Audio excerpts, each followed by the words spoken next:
menjalani abad 21 ya.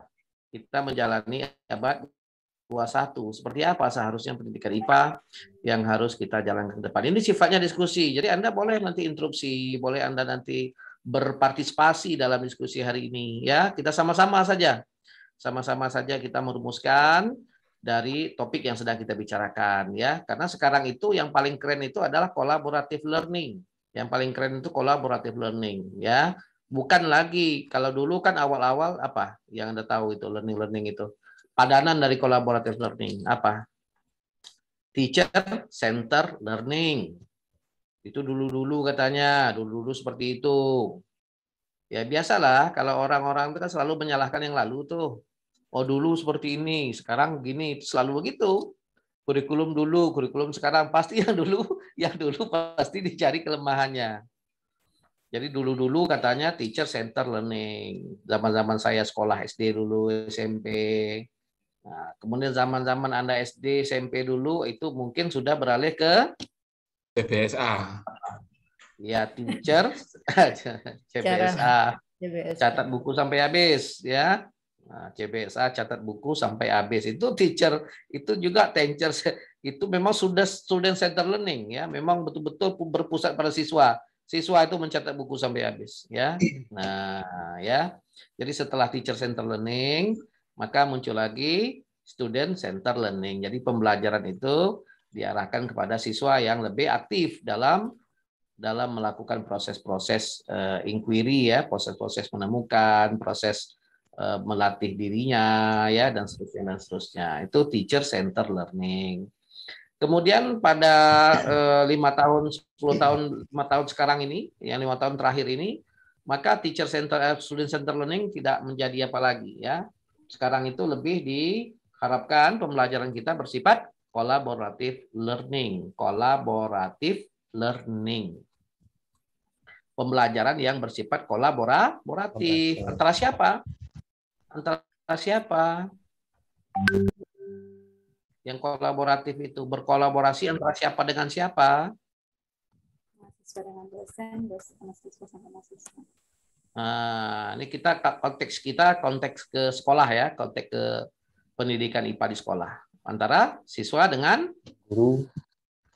Siswa dengan guru ya. Nah, bukan lagi kalau siswa dengan siswa saja itu berarti masih student center learning. Tetapi kalau siswa dengan guru itu berarti sudah kolaboratif.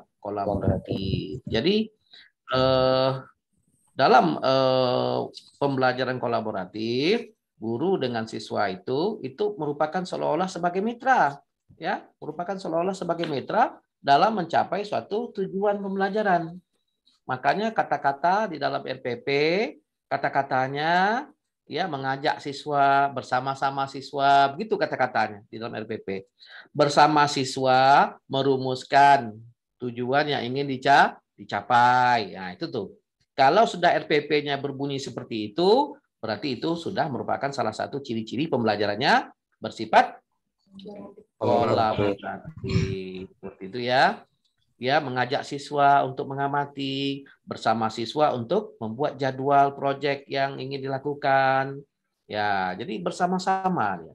Jadi guru seolah-olah berada di dalam kerumunan siswa itu. Guru berada di dalam. Ya. Kalau kita bawa kepada Tut Uri Handayani, kalau yang di tengah-tengah itu apa? Kalau di belakang mendorong. Kalau di depan menjadi teladan. Ingarso Sugtulodo ya. Itu apa tuh? Di depan Ingarso itu di depan. Ingmadio di tengah. Ingmadio Mangun Karso ya kan, di tengah-tengah itu membangun semangat kan gitu. Nah, maka saya kira walaupun tidak ada di teorinya, saya mengatakan kolaboratif learning ini seolah-olah itu tadi Ingmadio Mangun Karso. Kalau dulu tuh di belakang, ayo belajar woi, belajar woi. Ayo belajar ya, kerjakan soal ya, nomor 1 sampai 100 ya, nomor 1 sampai 10 catat ya. Nah, ringkas ya, catat ya, selesaikan soal ya. Kita dorong. Semangat siswa sekalian, harus selesai soal itu biar kalian hebat-hebat. Nah, itu ya. Maka itu kan enak, itu kan kasih satu contoh soal, setelah itu sediakan soal agak 10 ya, tergantung lah kalau waktunya panjang, kasih soal agak 20. Oh, sibuk lah siswa itu. Kita pun sibuk lah minum kopi ya. Nah, seperti itu. Jadi, Ing Tut Wuri Handayani di belakang memberikan semangat gitu ya. Kalau di depan menjadi teladan. Ah, sekarang ini kalau kolaboratif itu di tengah-tengah membangun semangat bersama gitu dia. Jadi semangat kolaboratif learning itu seolah-olah seperti itu. Ing Madio Mangun Karso seolah-olah ya. Saya sendiri kan juga baru menemukan hari ini ya padanan itu ya dalam dalam moto atau semacam apa itu semboyan yang disampaikan oleh Ki Hajar Dewantara. Seolah-olah seperti itu. Ya, itu kolaboratif learning. Jadi harus ada itu kata-katanya. Jangan siswa melakukan eksperimen, siswa memperhatikan gambar, siswa misalnya. Kalau asik begitu-begitu saja berarti kita masih student center learning. Nah, maka coba diperhatikan baik-baik ciri-ciri pembelajaran kolaboratif learning ya, seperti itu. Baik, kita lanjutkan lagi. Saya izin share dulu, Ibu Moderator. Ya, Pak. Silakan, Bapak. Waduh, ini saya tak diizinkan untuk share screen. Oh, tunggu sebentar. Oke, sudah, Pak. Saya.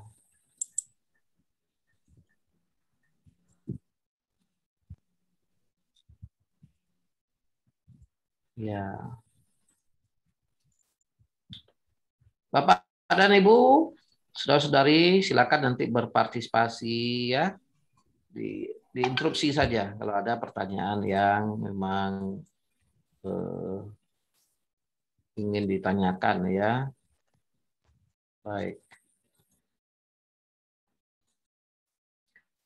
Nih ya, saya dapat topik yang diminta oleh Prodi adalah peran pendidikan IPA dalam membangun kemahiran abad 21. Saya suka menggunakan kata-kata kemahiran ini ya. Bukan berarti kuliah di Malaysia. Di Malaysia memang keterampilan itu dikatakan sebagai kemahiran ya, bahasa Melayu aslinya. Ya. Tapi mahir itu lebih enak. Seseorang mahir ya. Mahir itu dia mumpuni. Mahir itu dia terampil. Jadi kata-kata kemahiran rasa saya kalau sendiri saya pribadi lebih suka itu. Tapi walaupun sebetulnya bahasa Indonesianya lebih meletakkan keterampilan di atas kemahiran. Bukan berarti kemahiran itu bukan bahasa Indonesia. Dalam kamus kemahiran itu juga ada ya, tetapi posisinya nomor 2 saya kira ya, setelah keterampilan. Jadi oleh karena itu negara kita biasa menggunakan kata-kata keterampilan ketimbang kemahiran. Kalau di Malaysia, kata-kata keterampilan itu justru dibalik, nomor 2. Kata pertama adalah kemahiran. Bukan berarti keterampilan itu tidak ada dalam bahasa Malaysia, ada. Tetapi lebih jarang digunakan dibandingkan dengan kemahiran. Ya, seperti itu. Nah, topik ini sengaja dipilih karena memang isu-isu pendidikan IPA ini, dewasa ini memang sangat sangat santer ya, sangat booming lah isu-isu dalam pendidikan IPA ya sekarang ini, mengingat kita sudah berada dalam abad 21. Kemudian hasil-hasil pengukuran internasional tentang kemampuan IPA kita itu masih rendah ya. Nah, oleh karena itu bagaimana pendidikan IPA di negara kita ini menjadi satu isu yang masih sangat menarik sekali ya, sangat menarik dan sangat penting untuk kita coba mencari solusinya, walaupun solusi itu adalah solusi yang mungkin kecil ya, tetapi memberikan manfaat bagi pendidikan IPA di negara kita ini ya. Seperti itu. Saya lanjutkan lagi. Nah, ini nggak usah ya, sudah diceritakan lagi. Sudah ceritakan tadi. Nah, ini kemanakah siswa akan kita bawa dalam pendidikan IPA kita? Nah, kemana siswa akan kita bawa dalam pendidikan IPA kita? Kita semua kalau masuk kelas tentu ingin agar siswa-siswa kita itu setelah belajar, dia ngapain? Apa yang dia dapatkan? hasil belajarnya seperti apa yang kita harapkan biasanya. Ya, paling-paling dia bisa bisa memahami konsep, bisa menyebutkan konsep, bisa menyelesaikan soal. Nah, itu yang pada umumnya yang kita lakukan dari dulu sampai sekarang.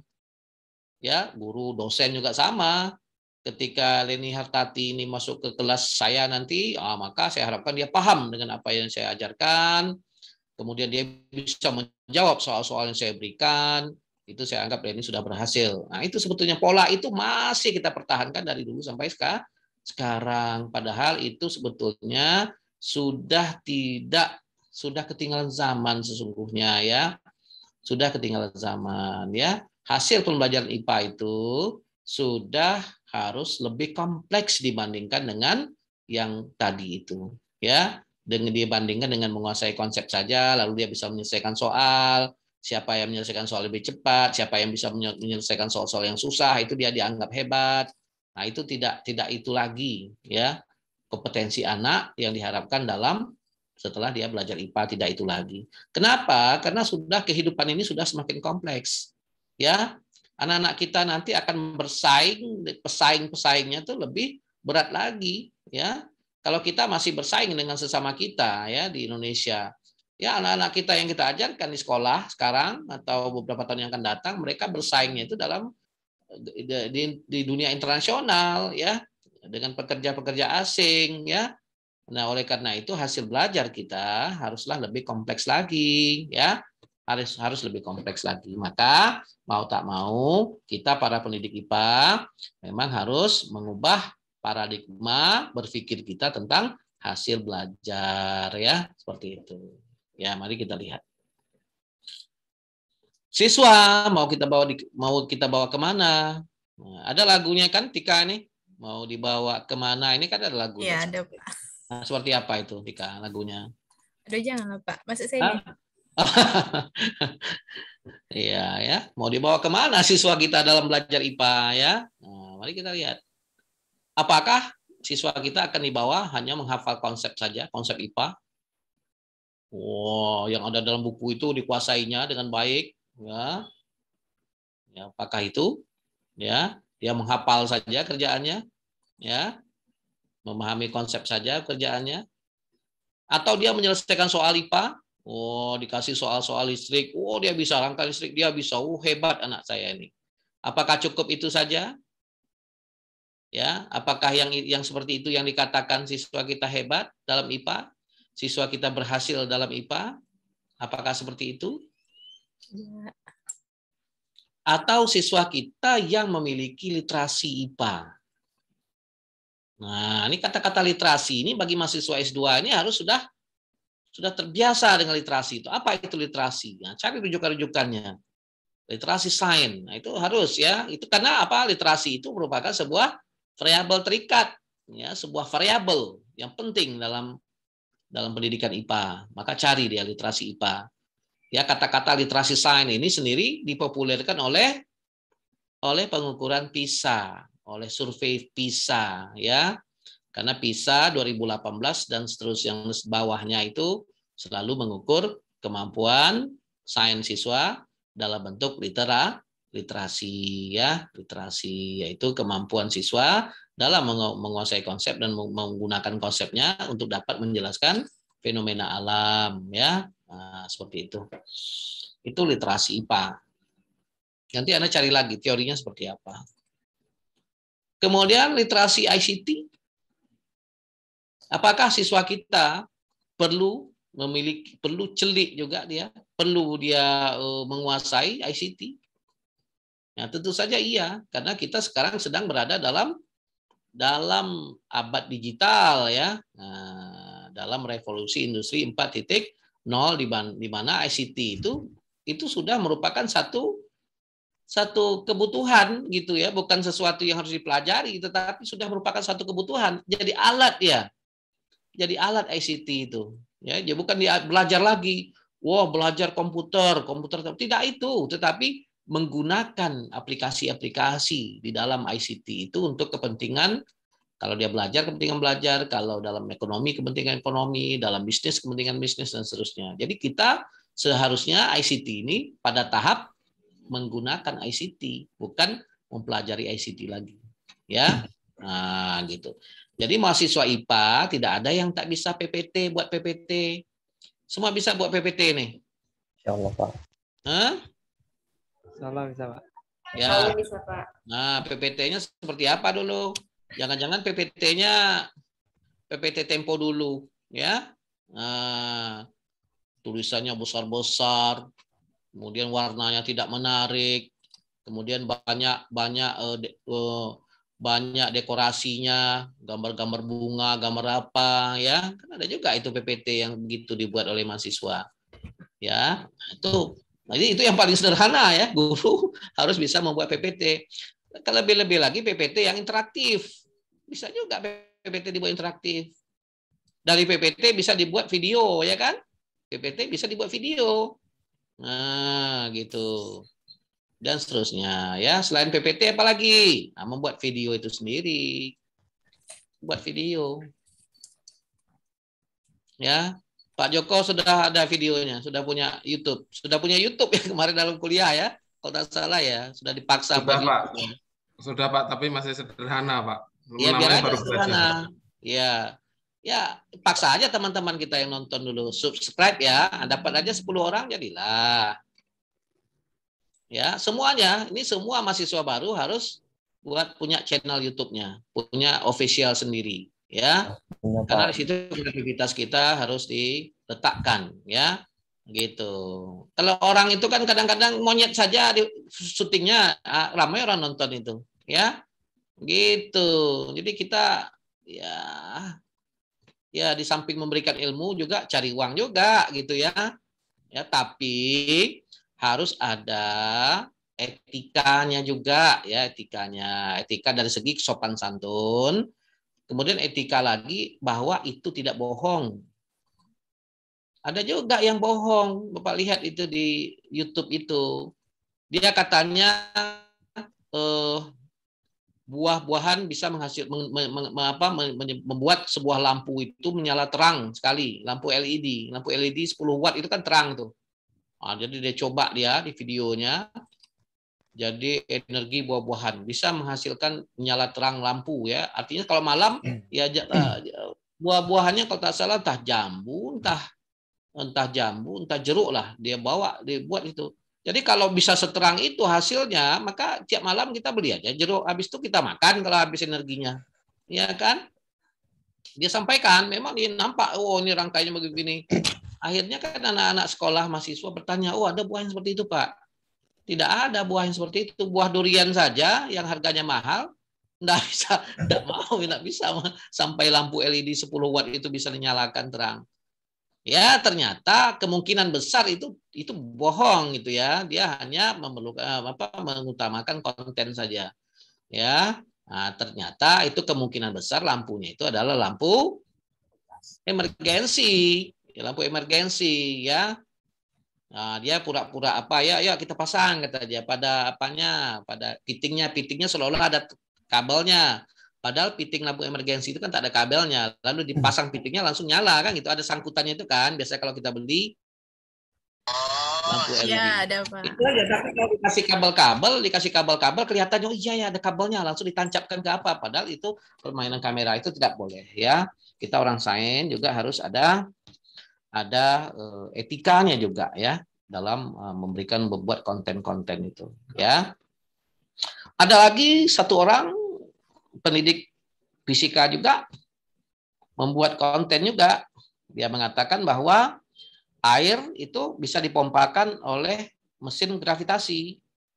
Jadi air sumur bisa dinaikkan ke atas, ke tangki di atas, lalu dari tangki nanti bisa diturunkan lagi menjadi air di keran, kamar mandi atau apa gitu. Jadi Pak Afro tak perlu lagi beli mesin karena air di sumur ya, kemudian air di atas di tangki diisi penuh tangkinya, kemudian satu sisinya di bawahnya dikasih lubang untuk mengalirkan ke bawah ke keran rumah ya, ke kamar mandi kita. Yang di atasnya kita salurkan, kita buat hubungannya ke ke sumur ya. Jadi prinsipnya ketika keran dibuka berarti bagian bawah kosong, bagian bawah itu turun, tentu di bagian atas dari dari tangki itu kosong. Jadi seolah-olah tekanannya rendah, dia nyedot air dari sumur naik ke atas begitu. Sehingga begitu seterusnya gitu. Nah, itu ada itu. Kita lihat ramai juga yang nonton karena dia mengatakan seolah-olah ini mesin gravitasi, kan sesuatu yang baru itu ya. Padahal mesin gravitasi itu tidak ada ya. Karena tidak mungkin gravitasi itu bekerja melawan hukumnya ya. Masa dari bawah. Artinya walaupun di sumur lalu naik sedikit 1 meter aja naik itu tak mungkin, kecuali kalau ada gaya dari dalam bumi memberikan tekanan, itu lain lagi ya. Tidak ada. Dia buat ya. Tapi tidak sampai ujung. Tapi orang ramai juga nonton gara-gara dikasih judul yang menarik. Ya, energi tiada batas. Wah, kan gitu. Energi tak ada habis-habisnya, macam-macam lah. Ya, nah ini masalah konten video tadi. Silakan aja buat video, ya. Anda buat video, jadi harus menguasai buat video itu pakai apa, ya. Pakai KineMaster lah atau apa, itu harus dipelajari. Mahasiswa IPA tidak boleh gaptek, ya. Tidak boleh gaptek. Jadi harus mengikuti perkembangan zaman ya. Seperti itu. Belum lagi nanti membuat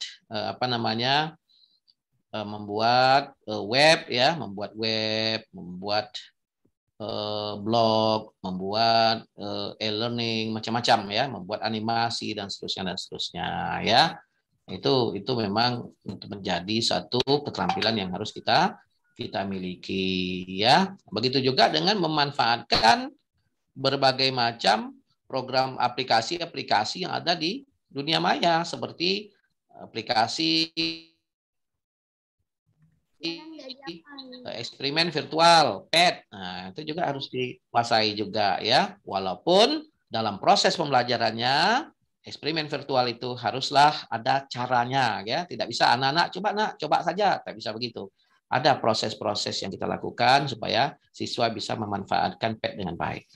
Nah, itu ya, itu jangankan guru, siswa harus memiliki literasi ICT juga. Oleh karena itu guru juga harus memiliki. Walaupun sesungguhnya kita tidak bisa mengatakan guru harus lebih hebat dibandingkan siswa ya. Dalam dunia sekarang kita berharap siswa itu malah lebih hebat dibandingkan dengan kita, seperti itu. Nah, itu tanamkan itu. Jangan-jangan siswa saya memiliki kemampuan yang luar biasa dibandingkan dengan saya. Contohnya Afro ini, ya. Afro ini punya kemampuan dalam memberikan motivasi yang luar biasa, ya. Itu, ya. Dibandingkan saya paling memberikan motivasi Devi Kurnia saja yang mau masuk IPA, tapi Afro mengajak ramai yang masuk IPA. Begitulah ya kemampuan mahasiswa kita itu kita harus berprasangka baik bahwa mereka memiliki potensi yang luar biasa ya, seperti itu. Kemudian juga ada cerita ini di sini ada Bu Vera. Bu Vera ini ada di sini. Coba kita lihat lagi apa ada Bu Vera nih, layar saya kecil ini. Halo Bu Vera, masih ada? Masih, Pak. Bu Vera ini kemarin uji coba project STEM di sekolahnya gitu. Iya. Wah, kita ragu nih anak-anak bisa nggak mengerjakan project STEM ini. Karena pertemuannya tidak tatap muka, pertemuannya daring. Nah, kita bekali dengan LKPD saja. Jangan-jangan LKPD tak dipahami. Jadi kita risau. Ternyata anak-anak dari proyeknya ada 3, belum dimulai lagi pembelajaran proyek itu, sudah siap proyek ya. Nah, itu bayangkan berarti anak-anak ini punya potensi, ya, ya kan? Nah, nanti kita share di fotonya nih, Bu Vera mungkin masih ada fotonya kita share ya untuk motivasi kita saja. Ini di sekolahnya Bu Vera. Padahal anaknya bagaimana prestasi anaknya Bu Vera? Prestasi anaknya itu biasa saja. Kebetulan dia malah anak yatim. Kemudian handphonenya itu rusak, kata orang tuanya tidak bisa dibenerin. Jadi anak itu membuat proyeknya tanpa melihat video, hanya berpedoman sama LKPD yang diberikan. Ya, hasilnya sangat baik ya. Iya. Oh, Hasilnya. ada, saya bawa satu ke rumah Pak, bentar Pak. Nah, itu yang kompleks. Yang kompleks ada enggak? Ya, nanti Bu Vera bisa tunjukkan ya. Itu berarti anak-anak kita itu sebetulnya punya potensi. Saya dan bersama tim Bu Vera juga, kita tak yakin juga anak-anak ini bisa berbuat ya. Walaupun sebetulnya proyeknya sederhana, tetapi takutnya karena tidak terbiasa dengan pembelajaran berbasis proyek, maka Ini dia.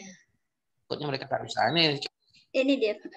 Contohnya tuh.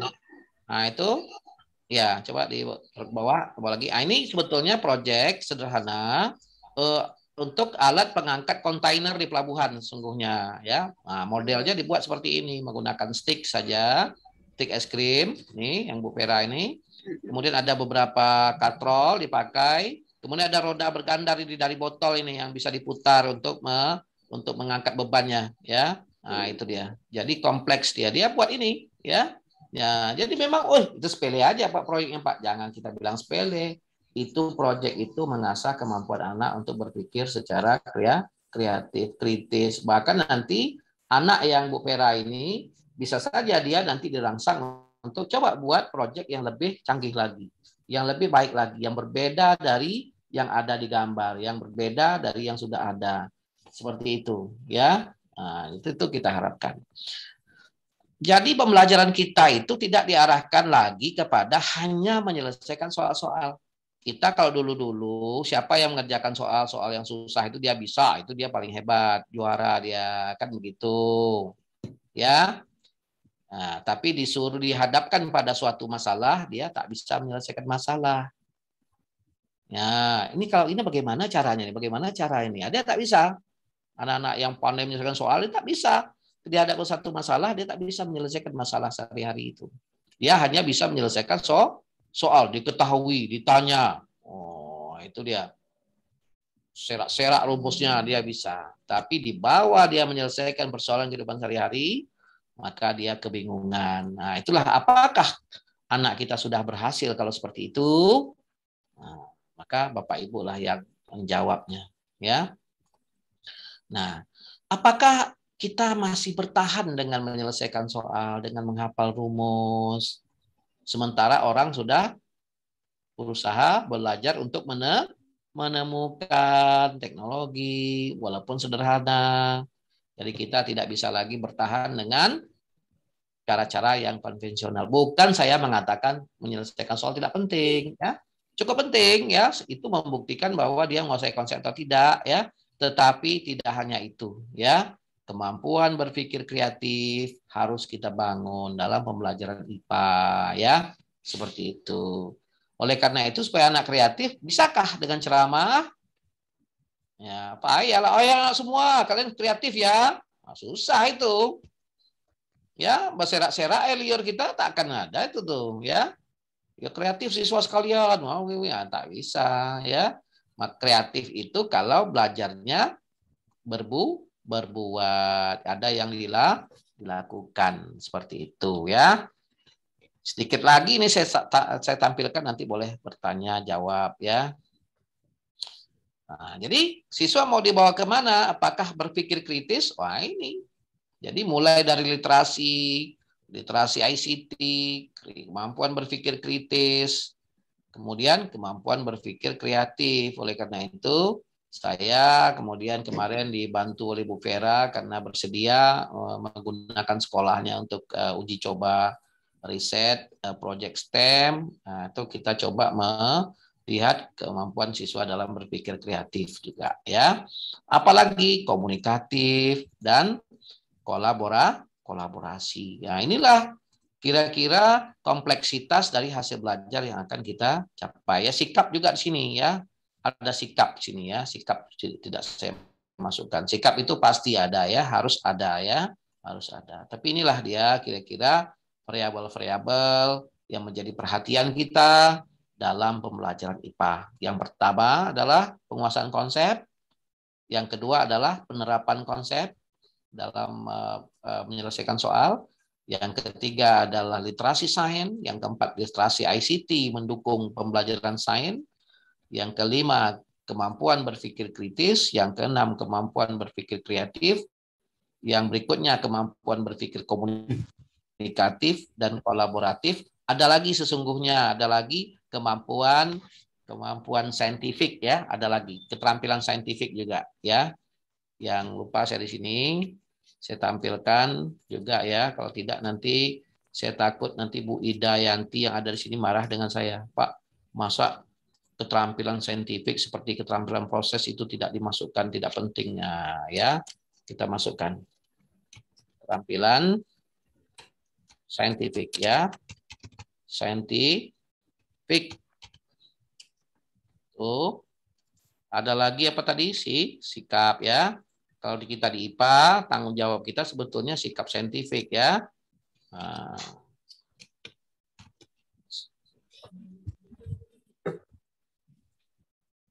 Sikap saintifik seperti itu ya. Oke, ini dia kira-kira yang menjadi perhatian kita ya. Oh, banyak kali Pak, kenapa tak penuh lingkarannya Pak? Ah, nanti penuh tuh ya. Udah kuliah 1 semester, 2 semester nanti penuh di sini tuh ya. Silakan dipenuhkan ya. Nah, jadi nanti judul-judul penelitiannya, oh Pak tak ada ide Pak, jangan tak ada ide lagi. Setidaknya untuk meningkatkan apa? Oh sikap saintifik. Nah, ini ada sih.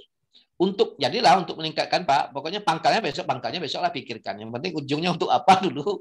Sudah ada di sini ya. Nah, ini bagi mahasiswa baru ya. Oke, seperti itu ya. Oke. Silakan Bu Tika, mungkin ada yang ingin tanya jawab. Ya, baik Pak. Kepada Bapak Ibu peserta kuliah umum, kalau ada yang mau bertanya, mungkin boleh raise hand atau langsung aktifin mic-nya. Sebutkan nama, biar tahu siapa yang berbicara. Silakan Bapak Ibu. Pak Dodi mau bertanya? Pak Joko, Bapak-bapak. Mau bertanya nih Pak. Oh, Pak Dodi tuh. Oke, silakan Pak Dodi. Ya Pak, ini kira-kira Pak apa bedanya skripsi yang S1 sama tesis itu kira-kira yang kita harus ya pokoknya kami persiapan gitu, apa bedanya gitu, mungkin dari judulnya atau basicnya lah gitu Pak, beda cangkupannya gitu. Wah, ini nampaknya berusaha untuk 3 semester Pak. Iya. Iya. Oke. Ya, kalau penelitian S1, jadi skripsi itu kan adalah laporan penelitian untuk tugas akhir S1. Ya, itu skripsi, laporan penelitian tugas akhir S1. Kalau di Malaysia, mereka tak punya untuk S1, tak punya skripsi, ya. Ya, mereka semacam makalah saja itu kalau di Malaysia. Baru mahasiswanya menulis itu ketika di S2 namanya tesis, S3 juga tesis namanya. Kalau kita S3 disertasi. Jadi ketika kita di S1 skripsi, itu penelitian mahasiswa S1 itu sebetulnya hanya memverifikasi saja, menguji, memverifikasi. Misalnya orang sudah menemukan bahwa problem based learning itu merupakan pembelajaran yang strategi atau model pembelajaran yang baik untuk meningkatkan kemampuan apa misalnya. Lalu diujilah.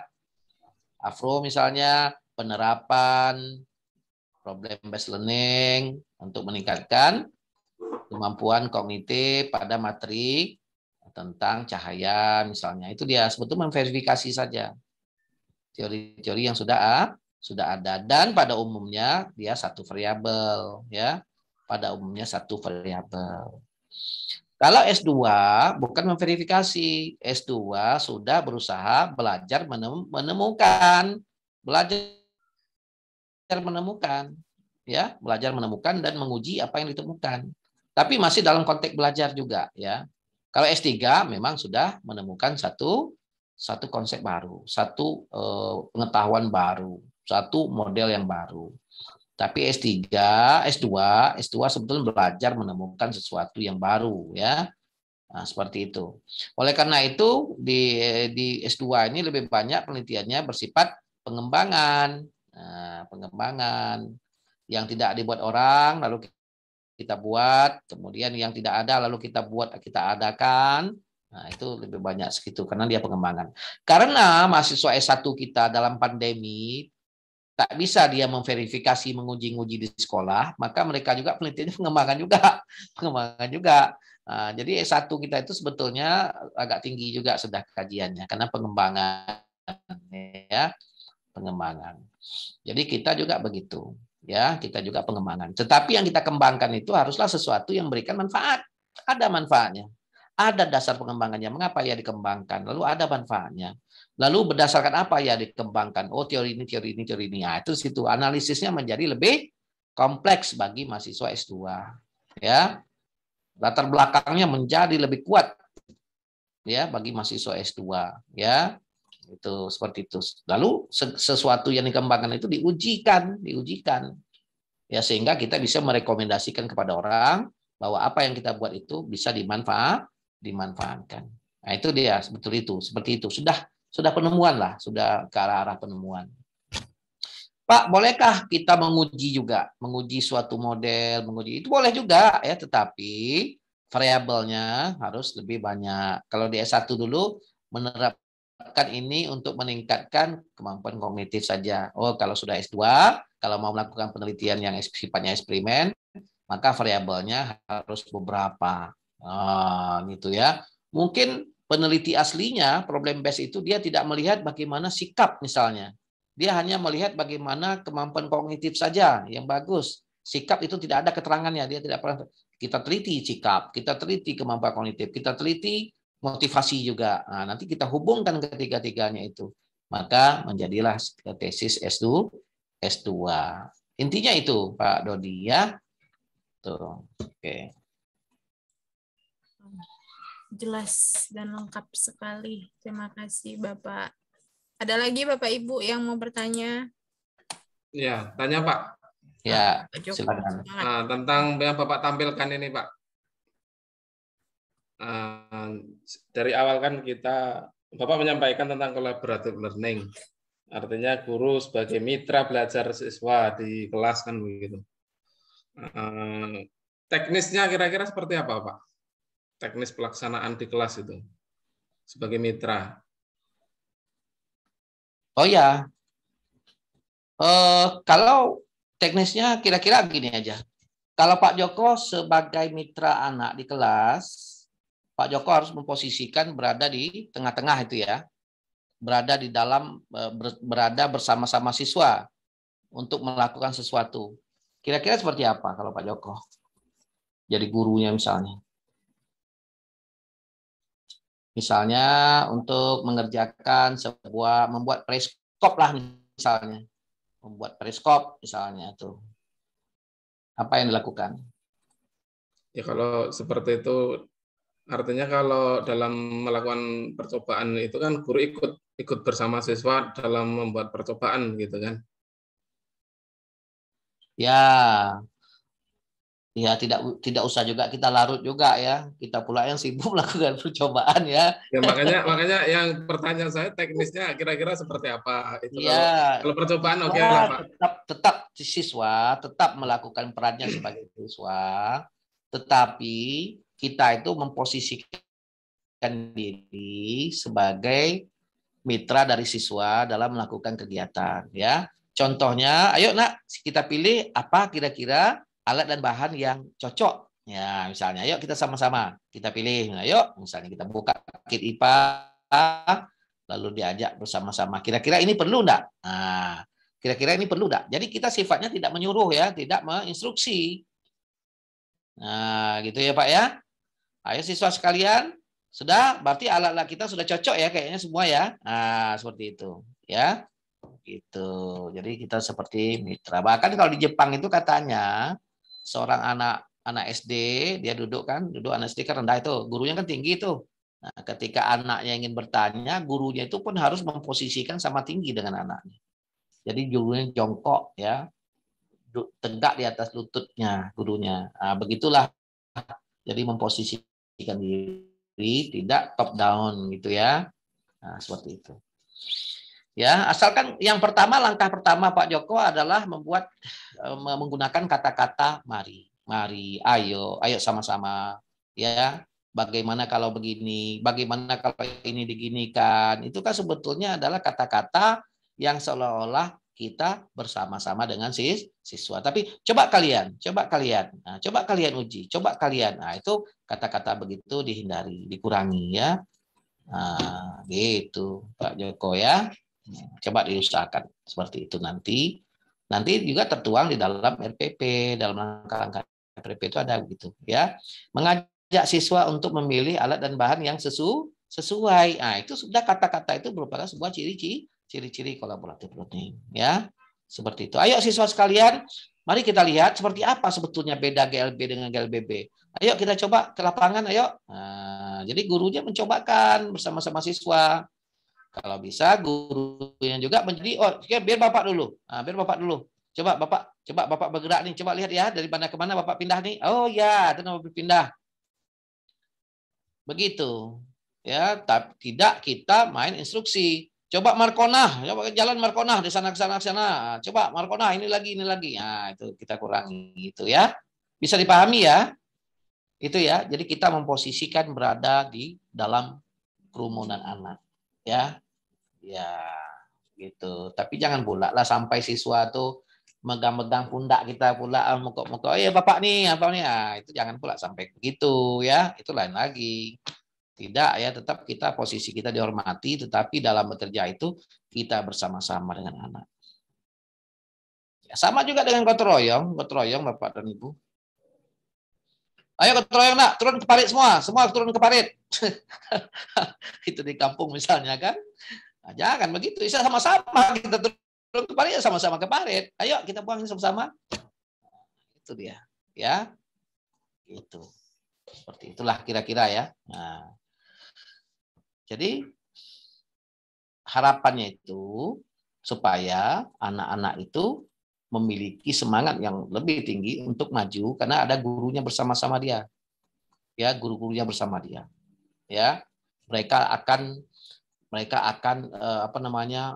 akan merasa lebih tegar dalam untuk menghasilkan mencapai suatu tujuan yang diharapkan seperti itu ya.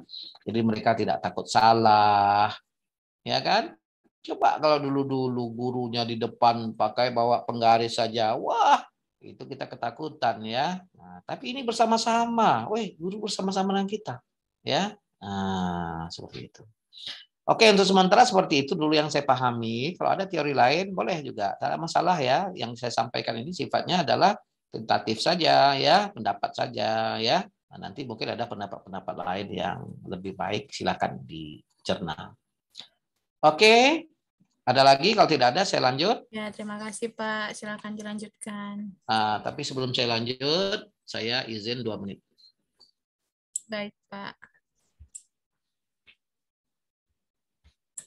Bapak Ibu yang mau minum dulu di rumahnya masing-masing, menikmati snack di rumahnya masing-masing, silakan.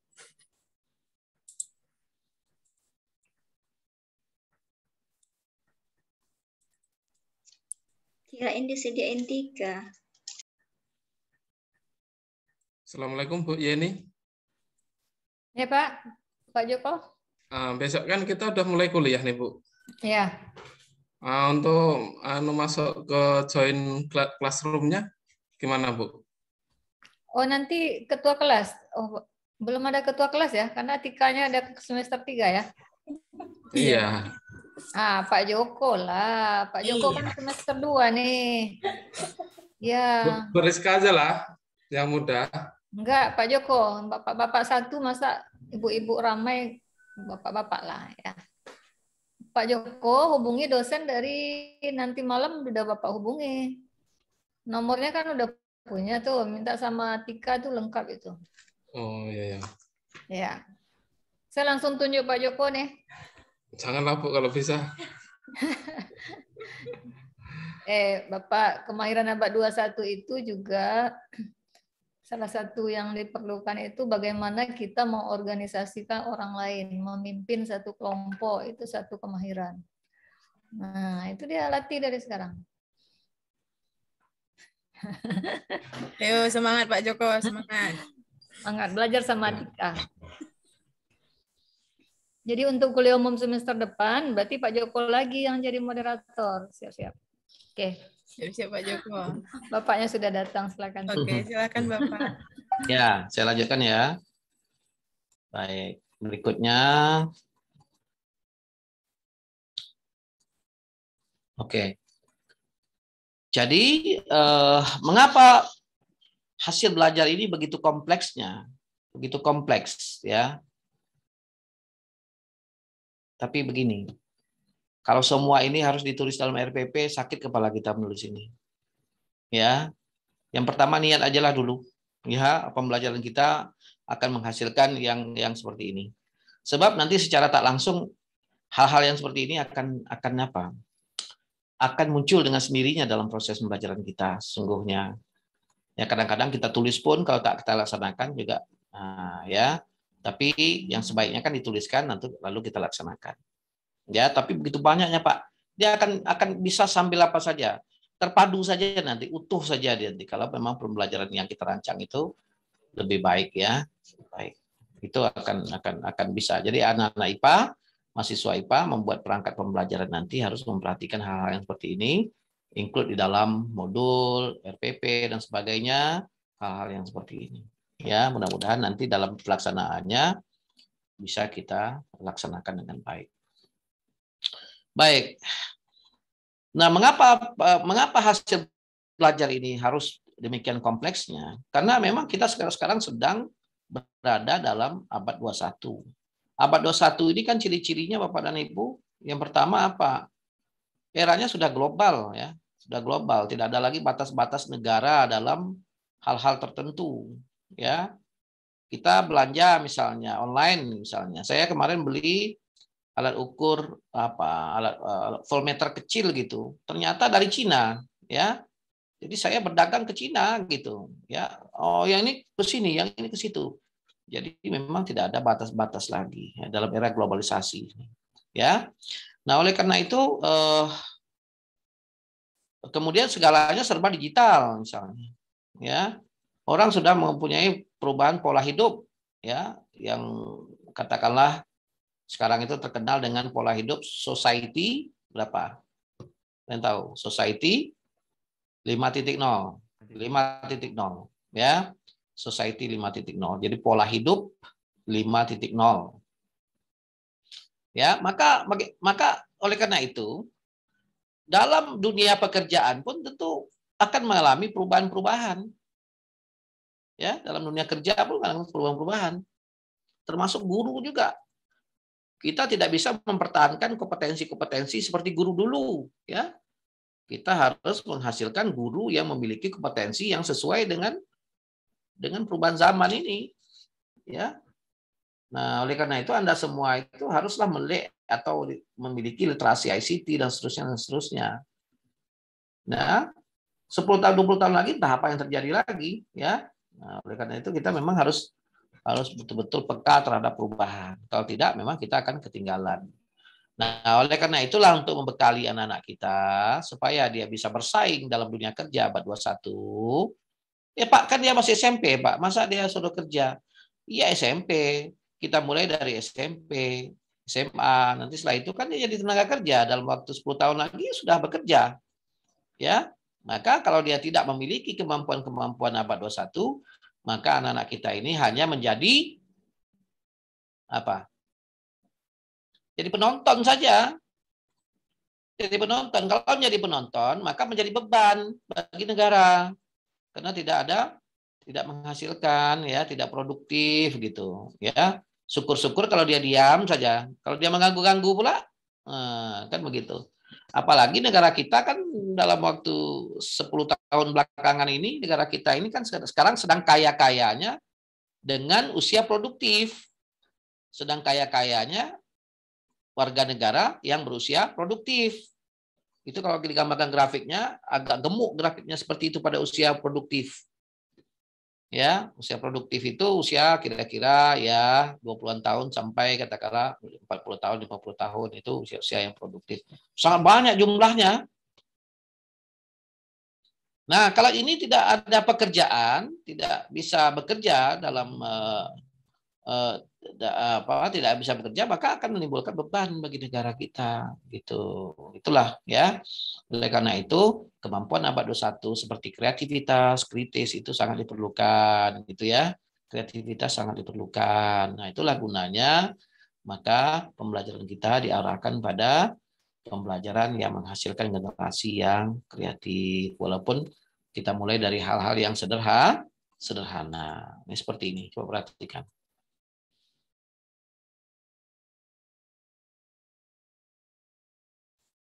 Sudah tadi.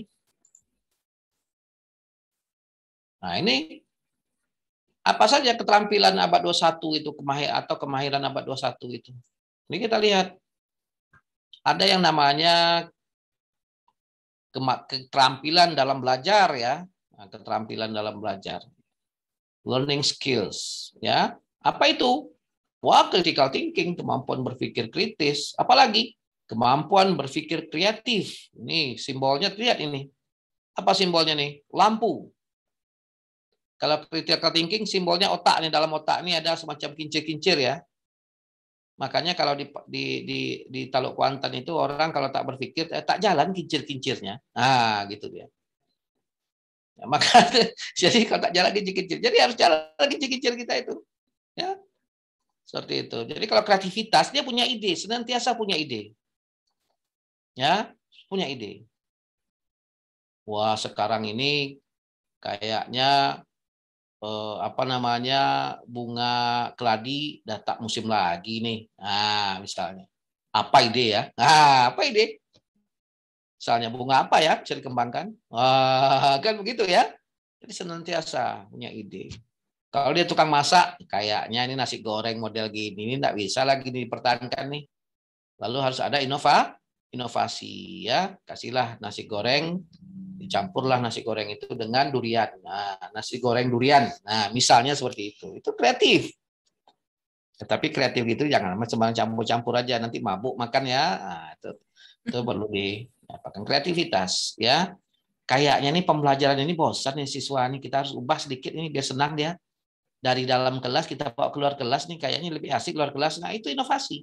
Itu kreativitas ya. Itu kreativitas. Seperti itu. Kemudian kolaborasi. Kolaborasi itu saling bekerja sama, saling dukung-mendukung untuk maju bersama.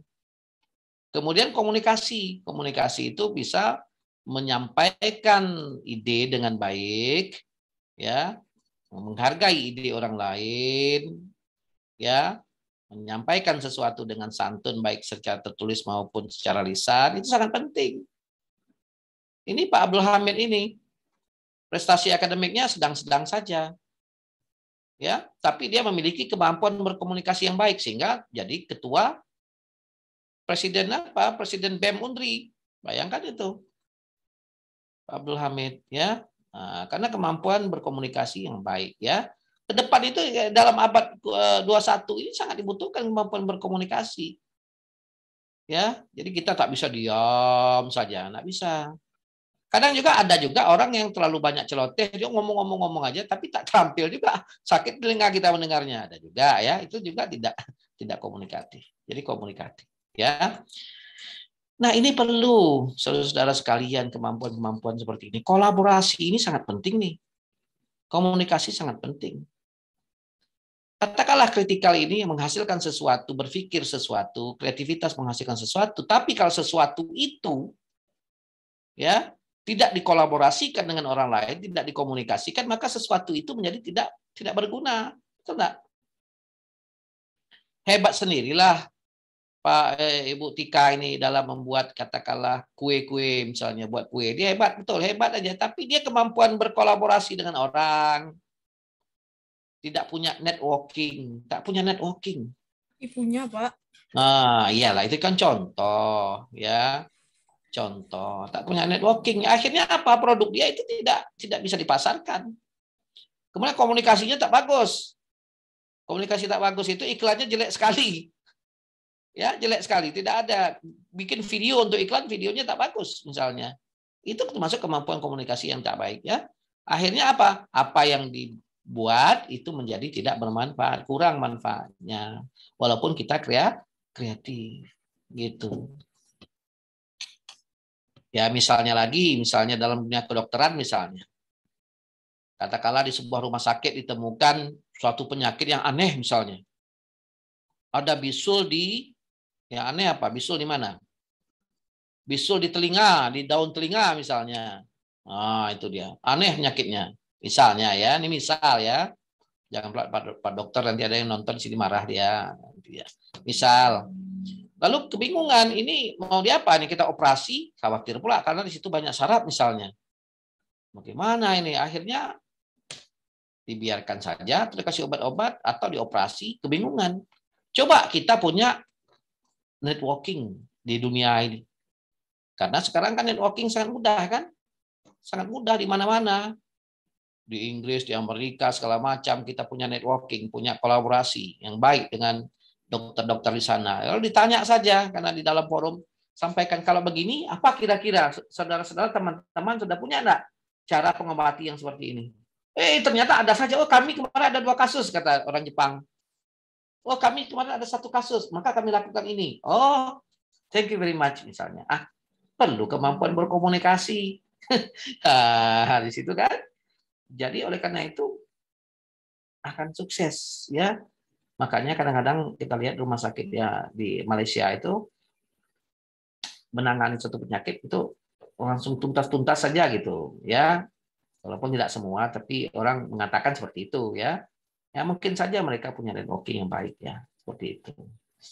Itu bukan berarti dokter kita tidak baik, dokter kita bagus-bagus, cuma mungkin networkingnya perlu menjadi lebih bagus. Begitu juga dengan kita juga para guru. Kita ini kan sekarang ini kan belum punya networking juga, padahal kita sudah berada pada era digitalisasi, pada era digital, sudah berada pada abad 21, pada era global, tapi kita tak punya networking dengan orang Malaysia misalnya, guru di Malaysia. Apa yang sudah mereka buat misalnya, apa yang sudah mereka lakukan, tidak pernah. Nah, oleh karena itu kami di PPII, saya berobsesi ingin nanti membuat MGMP bersama guru-guru di Malaysia dulu. Nanti kalau guru di Thailand, kita bahasa Inggris kita masih belum belepotan. Nanti kita coba juga.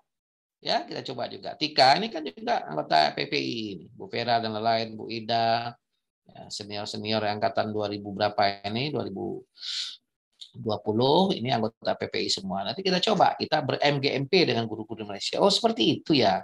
Oh, tak jauh kekurangan. Jadi kita bisa meningkatkan semangat kita ya.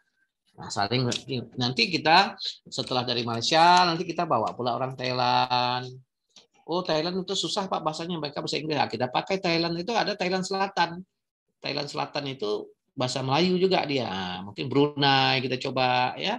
Nah, itu untuk membangun jejaring kita seperti itu. Itu mau tak mau dalam dunia sekarang ini memang harus seperti itu ya.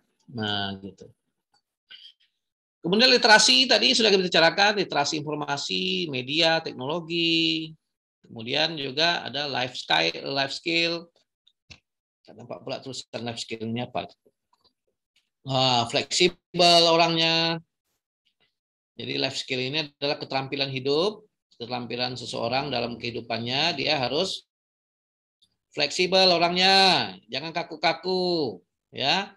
Kemudian dia memiliki jiwa kepemimpinan. Kemudian dia punya inisiatif, selalu punya inisiatif. Lalu dia produktif. Nah, produktif, ada saja yang dibuatnya, ada saja yang dihasilkannya. Ya, berpikirnya selalu memberikan solusi, bukan berpikir mengkritisi tapi tak punya solusi, ya. Kemudian memiliki social skill yang baik. Nah, ini dia kemampuan abad 21 ya. Nah, bagi Anda yang tertarik dengan meneliti kemampuan abad 21 ini, critical thinking saja misalnya. Apa itu critical thinking? Nah, Anda bisa baca di sini. Ya, tuh critical thinking, ya. Nah, critical thinking itu dia memperoleh informasi dan menemukan informasi, kemudian bisa menginterpretasi dan melakukan analisis terhadap sesuatu. Kemudian dia bisa memberikan alasan-alasan atau menalarkan, kemudian dia bisa mengkonstruksi argumen dengan baik, bisa menyelesaikan suatu permasalahan, kemudian memiliki sistem berpikir, ya, jadi dia punya pola berpikir. Nah, itu dia. Kalau kreativitas apa? Dia punya ide, Kemudian dia bisa mendesain idenya, ya, dan seterusnya ya. Pak, kenapa tak Bapak terjemahkan terus dan seterusnya? Karena banyak yang tak tahu saya ini kata-katanya ini ya. Makanya saya bilang dan seterusnya seolah-olah tahu. Ada beberapa kata-kata. Ya, dia kreatif menghasilkan dan memiliki inovasi ya. Itu dia. Nah, kolaborasi dan seterusnya ini bagi nanti yang ingin melakukan penelitian tentang kemampuan berkomunikasi dalam IPA, melatih kemampuan berkolaborasi dalam IPA, silakan saja. Tapi jangan semuanya. Pak, saya mau creative thinking, Pak, kemampuan abad 21 misalnya, atau yang dikenal kalau di sekolah kan dikenal dengan nama 4C. Ini 4C. Ya. Apa itu 4C? Kalian tahu 4C? Critical thinking, communication. Nah, critical thinking, creative thinking, kolaboratif dan collaboration. Itu dia. Jadi di dalam RPP sekarang itu semacam wajib mencantumkan 4C ini.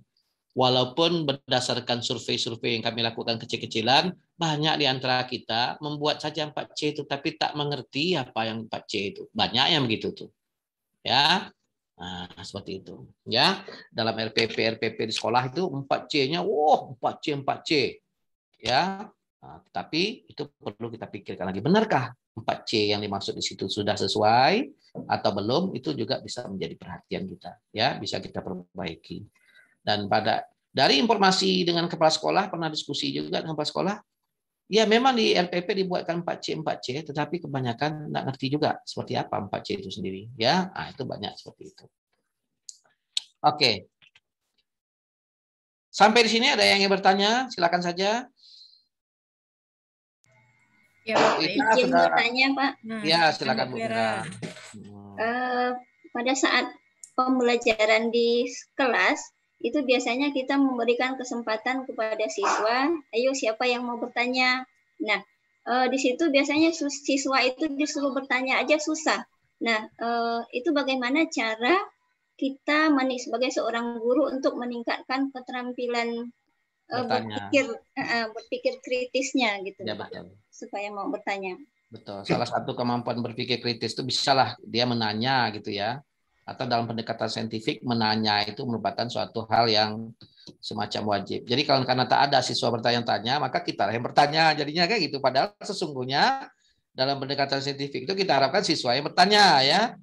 Nah ini memang susah saya jawab nih Bapak dan Ibu ya. Sedangkan tadi saja kita diskusi di sini aja. Ada yang bertanya, enggak juga bertanya. Itu yang agak susah ya. Tetapi kita coba mungkin kita rangsang ya dia untuk bertanya dengan pembelajaran kita diawali dengan sesuatu fenomena, menunjukkan satu fenomena yang mungkin fenomena itu kontradiktif, kayaknya berlawanan ini ya. Mungkin atau fenomena itu benar-benar menarik perhatian dia. Misalnya ya, fenomena itu dekat dengan kehidupan dia. Nah, itu dia. Jadi mungkin kemungkinan dia akan dirangsang untuk bertanya. Gitu dia. Jadi itu kita itu juga bisa merupakan menjadi sebuah penelitian Bapak dan Ibu, penelitian PTK bahkan ya, meningkatkan kemampuan bertanya melalui cara apa? Nah, dengan cara apa? Cara itulah yang perlu kita buat ya pada setiap siklus ini. Kita coba dulu bagaimana reaksinya, kemampuan bertanyanya. Kemudian siklus berikutnya setelah masuk 2-3 kali enggak juga bagus atau meningkat sedikit, kita catat saja. Lalu kita coba lagi dengan cara yang bagaimana ya, sehingga kemampuan bertanya itu bisa ya. Tapi walaupun belum pernah saya teliti, tapi kemungkinan besar caranya salah satunya adalah dengan menampilkan satu gejala yang menarik atau menampilkan satu alat yang menarik bagi dia, bagi anak ya, sehingga memunculkan keinginan untuk bertanya. Katakanlah fisika dapur misalnya. IPA yang berkaitan dengan dapur saja. Mungkin banyak itu yang bisa kita explore ya, fisika-fisika yang di dapur. Misalnya, contohnya ketika menggoreng menggoreng apa? Menggoreng apa? Masukkan minyak ke dalam kuali. Ini semuanya pernah ya? Minyak dimasukkan dalam kuali pernah ya, Bu Devi ya? Pernah ya? Menggoreng ikan masukkan minyak. Kualinya itu baru dicuci, kemudian habis itu kita masuk minyak. Ya, kita hidupkan apinya. Itu gejala yang diamati apa? Ada bunyi letup-letup kan? Letup-letup. Iya. Letup-letup. Nah, gitu ya. Nah, itu bisa video itu ditampilkan ya. Nah, cuma itu tadi bagaimana anak memulai supaya anak bertanya gitu. Apa letupan itu, Bu? Mengapa dia begitu? Pingin kita kan begitu sesungguhnya. Ya. Nah, ini perlu apalah Bu Vera, ini saya tak bisa juga menjawab. Ini perlu kita uji lah di lapangan nanti. Ya, tapi pasti harus kita mulai dari situ, ya. Ah, jangan siswa sekalian hari ini kita belajar hukum Newton. Ada yang ingin bertanya? Ah, itu tak akan bertanya tuh. Ya. Gimana Pak, kami sakit kepala dengan hukum Newton saja sakit kepala kami Pak katanya kan. Nah, tapi kalau muncul dengan sebuah fenomena itu bisa ya. Nah, makanya guru harus kreatif. Contoh misalnya hukum Newton misalnya. Hukum Newton 1 itu kan benda itu memiliki sifat lembam, katakanlah begitu, sifat malas. Kalau dia diam, ingin diam. Kalau dia ingin sedang bergerak, bergerak. Nah, itu kita bisa coba buat video sederhana saja. Ada kelereng, kita tarik di atas kertas, lalu kertasnya kita diamkan, maka kelerengnya jalan gitu misalnya. Nah, itu juga, atau disajikan di depan siswa kalau dia pembelajaran luring. Nah, itu juga merangsang juga. Kenapa begitu? Dalam kehidupan sehari-hari seperti apa? Nah, cuma membawa supaya dia bertanya itu tuh yang memang yang perlulah sama-sama kita cari ya, seperti itu Bu Vera. Terima kasih untuk pertanyaannya yang mungkin ini lagi Pak, misalnya siswa itu tidak juga mau bertanya, boleh nggak seorang guru, ayo siapa yang bertanya nanti Ibu kasih bonus, boleh nggak seperti itu Pak? Ya boleh saja. Ini kan Pak motivator ini Pak Apro ini ada di sini, itu motivator ya, dalam memotivasi bisakah diberikan reward ya. Tapi kita juga harus hati-hati juga, nanti takutnya kebiasaan reward baru bertanya, itu juga harus kita perhatikan juga ya. Bu, itu rewardnya masa itu saja Bu, dibesarkan sedikit Bu, nanti kita tak punya uang ya kan. Nah, sekali-kali jangan memberikan reward nilai ya. Nanti nilainya Bapak naikkan 1 misalnya, tak boleh itu ya. Tak boleh itu, tak boleh seperti itu. Ya, tapi kalau ada nanti pena kah atau yang sifat mendidik itu silakan ya. Itu bagus walaupun kecil sifatnya. Kadang-kadang ada souvenir kecil yang senangi oleh siswa. Itu murah ya, itu juga bisa saya kira ya. Tidak ada masalah ya. Pak Afro bagaimana Pak Afro dalam memotivasi siswa ini, gimana menurut pandangan Pak Afro? Kalau untuk memotivasi siswa sebenarnya sih banyak hal yang bisa dilakukan Pak.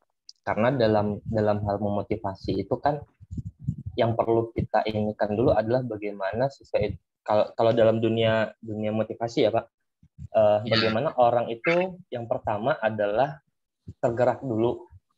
Contohnya hands up your hand atau angkat tangan kalian. Ada juga orang-orang yang tidak mau mengangkat tangannya. Nah, itu kan sebagai ajakan dulu bagaimana mereka mengiyakan dulu dan mau. Nah, ketika sudah mengiyakan dan mau, baru tahap selanjutnya adalah mereka itu melakukan, and they do something. Jadi mereka melakukan sesuatu yang kita anjurkan. Nah, kalau untuk tahapnya adalah pertanyaan, siapa yang mau bertanya di sekolah, mungkin tadi seperti yang Bapak katakan, kita bisa ngasih reward. Mungkin kita bisa ngasih sesuatu hal yang bermanfaat untuk pembelajaran, seperti mungkin pena. Tapi penanya itu ada satu ciri khas tersendiri. Contoh misalkan, pena ini sudah dibaluri dengan parfum misalnya. Jadi ketika kalian belajar, kalian cium aroma parfumnya, kalian ingat sama pelajarannya. Nah, jadi itu kalau guru dalam ini aku mengatakan ada sesuatu hal yang spesial. Ada sesuatu yang spesial ketika dia menerima, dia ingat kepada kita. Nah, Jadi mungkin misalkan dengan pena itu kita kasihkan parfum dan dia ingat kepada pelajaran yang hari ini, atau misalkan materinya tentang kalor misalnya. Ketika kita kasihkan sesuatu, oh dia ingat bahwa ini adalah materi tentang kalor, apa yang berkaitan dengan materi-materi itu. Jadi siapa yang bertanya nanti satu hal, mereka mau bertanya, mereka mau mengajukan, mereka mau bertindak, dan mereka dapat reward, dan reward itu menempel di dalam alam bawah sadarnya itu, oh bahwa ini materi ini kemarin, oh ya saya ingat kemarin saya pernah bertanya ini, gitu. Sebenarnya itu sih yang bisa kita lakukan salah satunya, Pak. Ya, terima kasih Pak Bro. Itu Bapak dan Ibu, ya, dari segi motivasi siswa disampaikan oleh Saudara Apro tadi. Oke, lalu yang penting begini, merangsang anak untuk bertanya atau menjawab, itu berikanlah fenomena dulu, fenomena yang sederhana dulu. Ya, yang kira-kira menarik perhatian dia, yang berkaitan dengan kehidupannya sehari-hari. Itu dulu. Atau kalau tidak berkaitan pun, berikan sesuatu yang menarik, seolah-olah sesuatu itu memberikan keinginan dia untuk tahu lebih jauh. Nah, itu dia. Ya, kadang-kadang kita melatih anak-anak untuk bertanya, untuk apa, itu kita berikan sesuatu yang berat-berat. Ada soal, oh, ada yang bertanya, ada ini, oh, jangan ya, tapi berikan sesuatu yang apa? Yang sederhana. Siswa sekalian, pernahkah siswa melihat bulan misalnya? Nah, itu kan kita ingin bicara soal benda-benda langit, tapi kita bicara dengan sesuatu yang sering dilihat oleh anak. Pernah Bu? Nah, itu kan asik sebetulnya. Seperti apa wajah bulan yang pernah kalian lihat? Hamid? Hamid. Oh, seperti ini Bu. Pasti semuanya itu angkat tangan. Siap. Pasti dia raise hand nanti itu, ya. Seperti apa wajah bulan? Seperti apa? Apakah bulat atau apa? Misalnya begitu. Ya, jadi kita mulai sesuatu yang sederhana yang dekat dengan kehidupannya. Memang prinsip belajar IPA itu, Bapak dan Ibu, saudara sekalian, itu yang pertama adalah dari yang dekat ke yang jauh. Itu dulu. Jangan yang jauh ke yang dekat. Siswa sekalian kenal ya pohon pinus ya? Nah, enggak begitu. Siswa sekalian kenal ya pohon sawit? Nah, itu yang benarnya. Ya, walaupun nanti dibawa juga ke pohon pinus itu, karena anak-anak kita juga tidak boleh kuper juga. Masa dia tahu pohon karet sama pohon kelapa sawit saja, pohon-pohon yang lain dia harus tahu juga. Tetapi dimulai dari yang dekat ke yang jauh. Dimulai dari yang sederhana ke yang lebih kompleks. Ya, nah seperti itu prinsip pembelajar IPA ya. Nah, gitu aja. Dan itu Bapak Ibu dapat ditulis menjadi sebuah PTK yang baik itu, ya, meningkatkan kemampuan siswa untuk bertanya. Apa ikhtiar kita? Ya, PTK ya. Jangan-jangan Bu Vera ini udah mau PTK pula lagi nanti tesisnya ini, ya. Nah, itu bagus itu. Itu sangat bagus, sangat bermanfaat. Ya, hanya bertanya saja. Hanya bertanya saja, Pak. Boleh, Pak? Boleh. Karena apa? Karena itu sangat krusial. Karena faktanya memang anak tak pernah bertanya, diam saja. Ya, nah itu faktanya. Ya, kalau dia tak bertanya, bagaimana pula dia mau berpikir kritis, kreatif? Nah, itu dia. Ya, itu sangat bermanfaat. Oke, saya kira bagus. Ada lagi? Boleh, Pak. Ya, silakan. Oke, terima kasih kesempatan, Pak. Dalam yang pertama yang menyangkut masalah pembelajaran siswa, itu kemarin ada dapat mengenai pembelajaran diferensiasi. Jadi pembelajaran diferensiasi itu anak mendapatkan diberikan kemampuan sesuai dengan kebutuhan belajarnya. Dalam artian tujuan pembelajarannya sama, tapi dalam proses maupun kontennya diberikan berbeda. Ini termasuk berarti gurunya dulu dalam hal ini termasuk harus memiliki dulu kemampuan dari segi apa gitu Pak? Soalnya ini kan bersangkutan dengan IPA gitu Pak. Dalam pembelajaran diferensiasi. Ya. Ya, pembelajaran apa namanya? Diferensiasi, Pak. Strategi atau metode pendekatan diferensiasi ini masih masih baru memang Pak. Masih belum ya, sebetulnya istilah ini sudah lama sesungguhnya ya. Cuma kita tidak mendalami ya, baru sekarang nih sudah mulai lagi. Kita pahami dulu bagus-bagus. Saya ingin menjawab, tetapi nanti takut kurang pas, ya. Tapi memberikan pelayanan kepada siswa dengan cara yang berbeda tergantung kebutuhan belajarnya. Ya, kebutuhan belajarnya. Ya. Itu memang kalau kita lihat sepintas lalu memang tak dapat dibayangkan sulitnya karena siswanya memiliki keberagaman ya, keberagaman dalam dalam katakanlah memiliki pengetahuan awal yang mungkin berbeda-beda, kemudian cara belajar yang mungkin berbeda-beda ya. Nah, tapi itu patut kita pelajari nanti di dalam IPA ya. Pendekatan apa istilahnya itu, Devi? Pembelajaran berdiferensiasi, Pak. Pembelajaran berdiferensiasi ya, berdiferensial ya. Iya. Nah, nanti muncul lagi pembelajaran berintegrasi, integral lagi lawannya ya. Nah, tak usah ditanggapi serius, itu seluruh saja ya. Nah, mari kita kaji dulu ya. Kemudian menanggapi ini juga Pak, masalah yang motivasi tadi. Jadi dalam ada wacana atau bukan wacana sih, ada teori mengatakan bahwa kalau memberikan hadiah, ini dalam hadiah ya, dalam memotivasi anak itu kita memberikan apresiasi, menghindari hadiah dan hukuman. Tujuannya supaya motivasi intrinsik, artinya motivasi dari dalam siswa itu yang muncul, bukan motivasi eksternal. Itu yang teori yang dipelajari seperti itu. Ya, ya itu betul sekali. Oleh karena itu memberikan hadiah kita harus berhati-hati betul. Apalagi menawarkan nilai tadi kan harus berhati-hati betul ya. Ya, itu dia. Jadi kita coba hindari dulu ya pemberian dalam bentuk barang ya. Pemberian dalam bentuk barang ya. Nah, bahkan pemberian dalam bentuk apresiasi ini juga berhati-hati juga. Kadang-kadang kita memberikan apresiasi pada satu siswa lain itu merasa tak enak dan sebagainya. Pujian ya. gitu Pak ya? Iya gitu, pujian verbal segala macam ya. Ya, tapi Bapak Ibu lah yang tahu bagaimana cara psikologis anak ya, psikologis anak-anak kita seperti apa ya. Intinya begini. Kita berharap sebetulnya anak-anak di kelas kita itu semuanya maju bersama. Jadi pujian itu bisa untuk semuanya. Jadi kita maju, hebat semua kelompok, hebat. Nah, seperti itu yang kita harapkan, ya.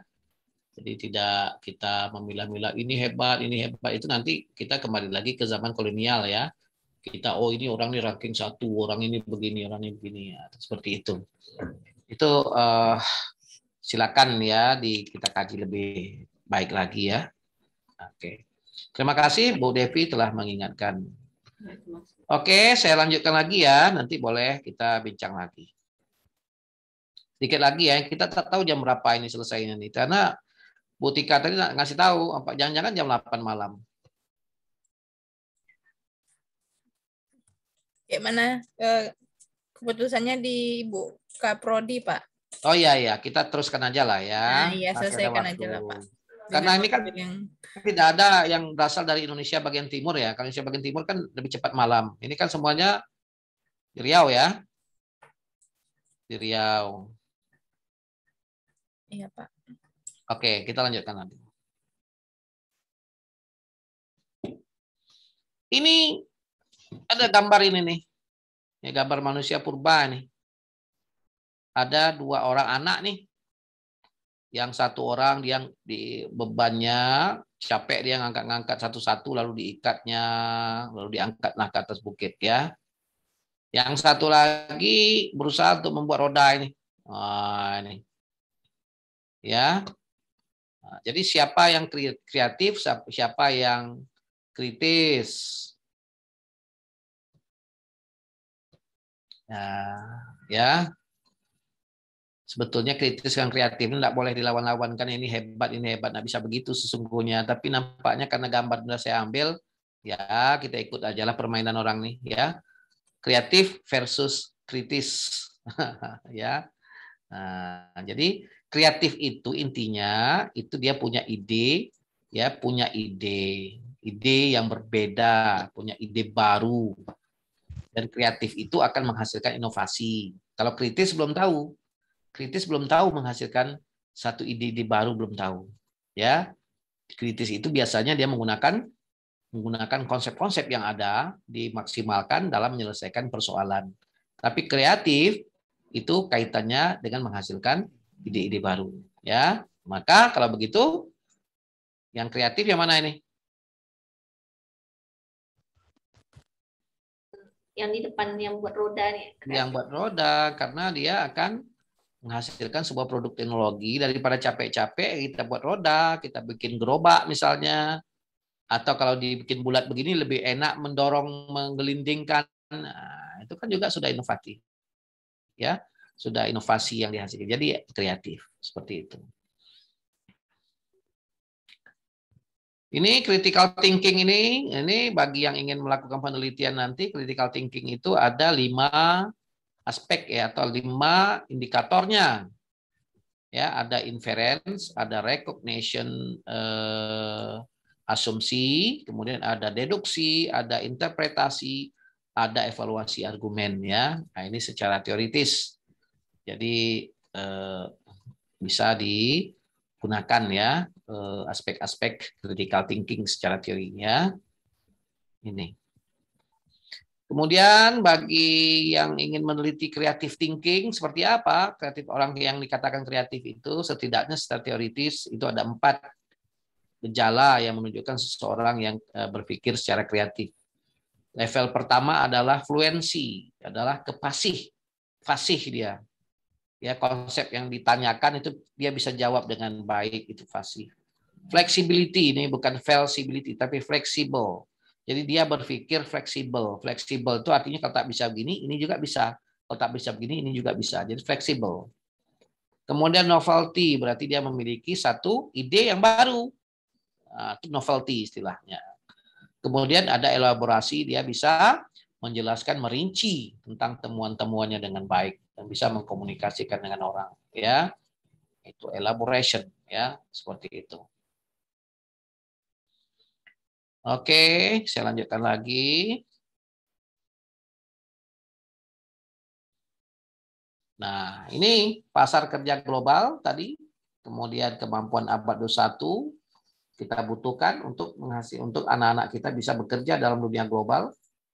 Kemudian tentu kemampuan 21 ini kita latih dalam pembelajaran abad 21 ya. Seperti itulah kaitannya kira-kira. Jadi pembelajaran kita haruslah mengakomodir kemampuan abad 21, 4C tadi. Tapi sayangnya RPP yang dibuat itu hanya menuliskan 4C, tapi what is the action? What is the activity to produce ya, to build ya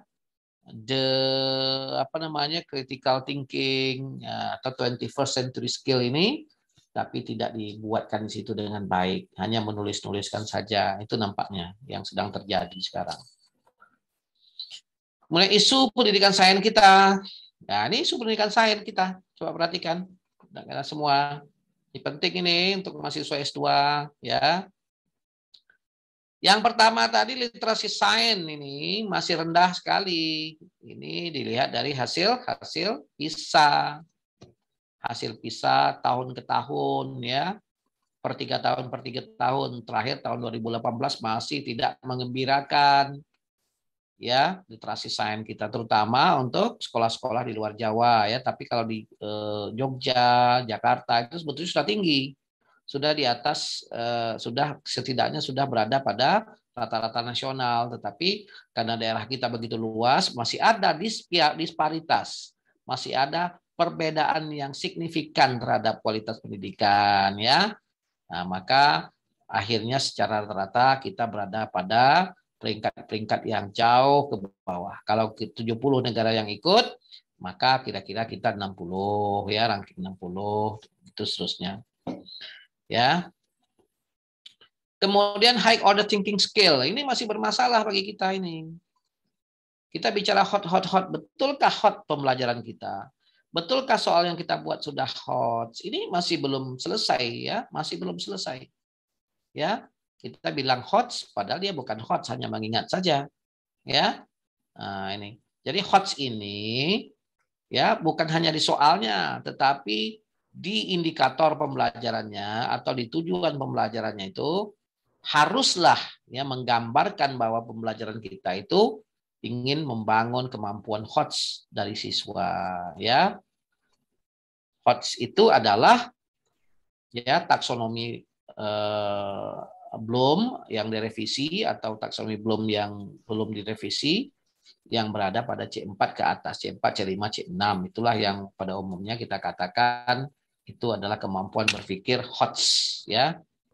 Ini masih bermasalah HOTS ini, ya.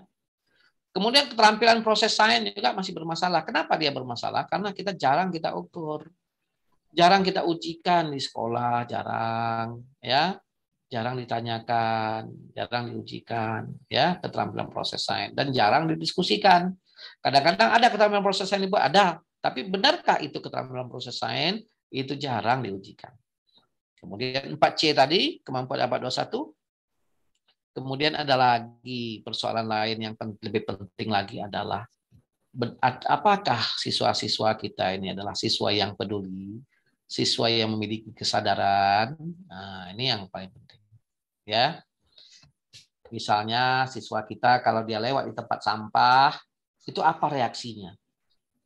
Bau busuk. Nah, gitu. Oh, siswa kedua lewat lagi. Siapalah yang melempar-lempar sampah di sini? Nah, itu. Datang siswa 3. Bau busuk. Gimana caranya ya supaya bersih ya lingkungan ini ya? Ah, itu siswa yang peduli. Gitu. Jadi kalau Bu Tika ini lewat tempat sampah, paling dia menggerutu saja. Ya. Nah, atau dia siswa yang berpikir kritis, kenapa ya orang suka membuang sampah di sini? Jangan-jangan tukang sampah tidak ada. Jangan-jangan tidak ada tempat sampah yang disediakan. Nah, itu berpikir kritis. Ya, itu diawali dengan rasa peduli, ya, peduli. Jadi munculkanlah rasa peduli bagi siswa kita, ya, kesadaran lingkungan, kesadaran energi, kepeduli terhadap orang lain. Nah, itu sehingga anak-anak kita akan memperkuat keinginannya untuk lebih kreatif lagi dalam pembelajaran. Ini dia isu pendidikan kita. Ini potret literasi sains menurut PISA, survei PISA. Coba lihat ini, ya. Potret literasi sains kita lihat. Tuh, tahun 2000 yang sains yang warna coklat, ya. Ini kita levelnya sekitar level 390. Ini dunia sekitar 450 atau 500 ya. Dunia, rata-rata dunia maksudnya, rata-rata dunia. Nah, kita di sini saja, ya. 2018 kita rendah ini. Bahkan di bawah, mungkin di bawah Filipina, di bawah Thailand, di bawah Vietnam bahkan.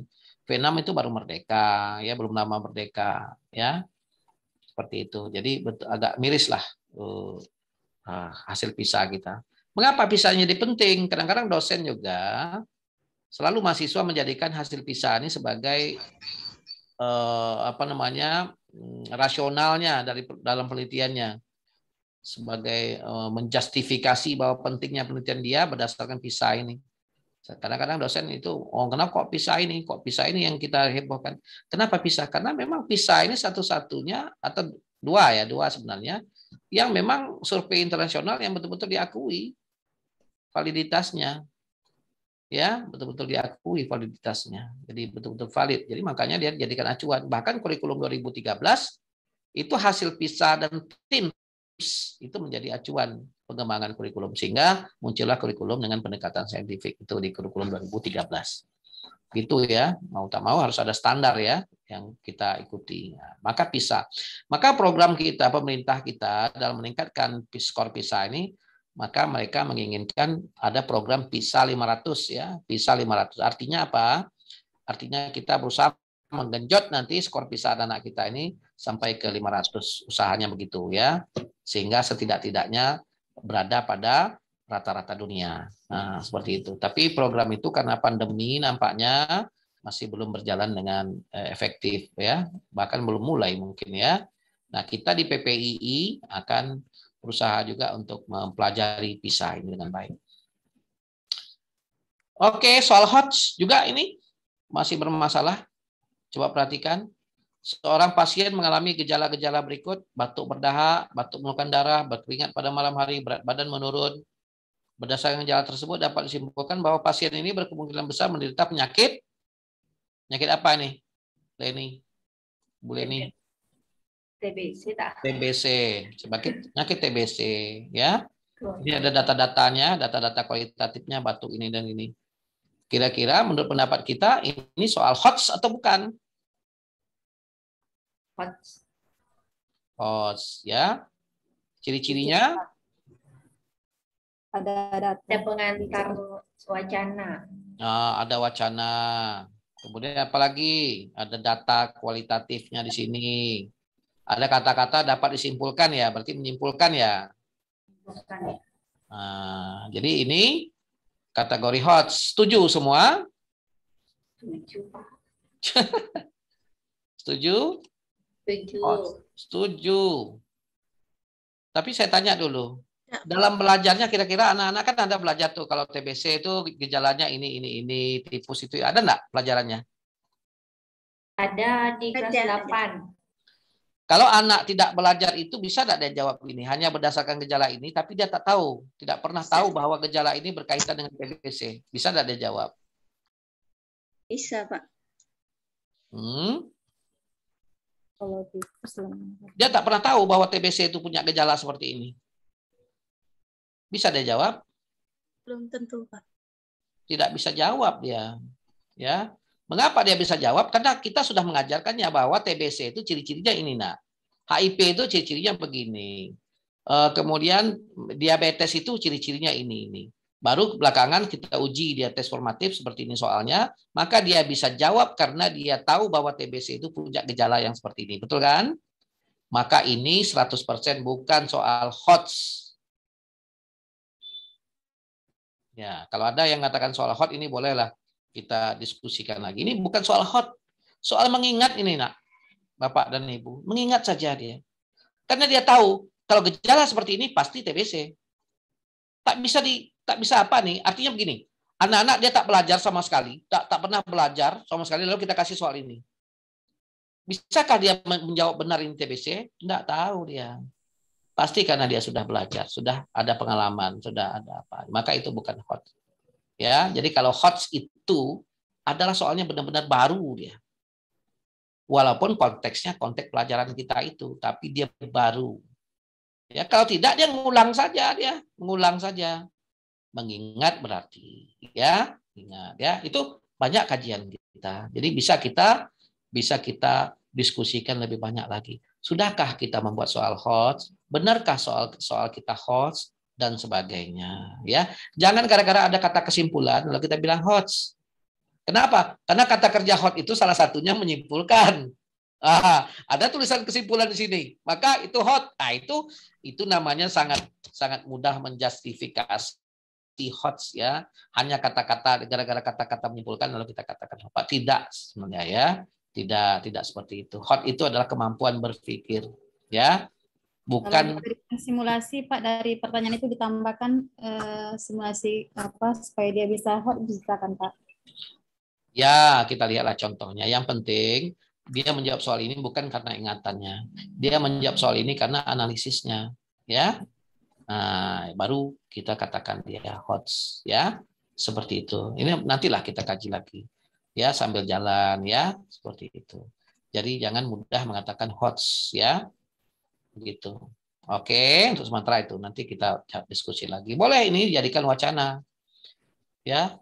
Kata Pak Zulirfan ini bukan HOT. Nah, kata kami HOT. Nah, lalu boleh dicari apanya, ya, diskusinya. Saya bertanya saja, kalau anak tidak tahu sama sekali tentang TBC dan ini gejala TBC, bisakah anak menjawab soal ini? Tidak bisa. Kalau soal HOT itu, ya, diberikan suatu data-data begini, dia bisa jawab walaupun dia tidak pernah mempelajarinya.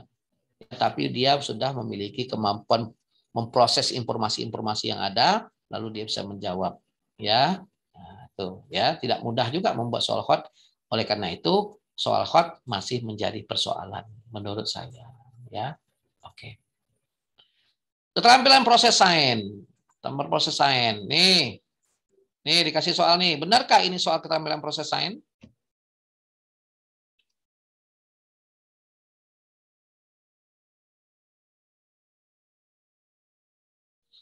Keterampilan proses sains itu masuk dalam kategori hot soal-soalnya.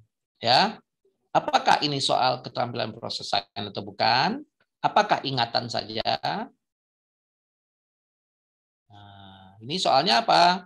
Seseorang menemukan tulang ini, tulang yang berbentuk apa ini, yang lurus ini. Nih, bone yang ditemukan.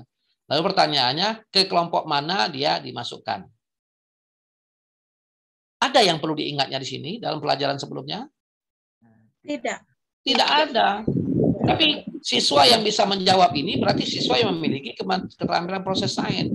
Maka Bapak Ibu kan pernah belajar ini. Maka di mana ditempatkan tulang ini sebaiknya? B, Pak. B. Itu tak ada pelajarannya, maka dia tidak mengulang, ya, tidak mengulang apa yang dipelajari. Tapi kalau kita buat soalnya, manakah benda-benda di bawah ini yang dapat ditarik oleh magnet? A, paku. B, peniti. A, paku, peniti, jarum misalnya. B, kertas, ini. Itu bisa dijawabnya, gara-gara kan dia sudah belajar.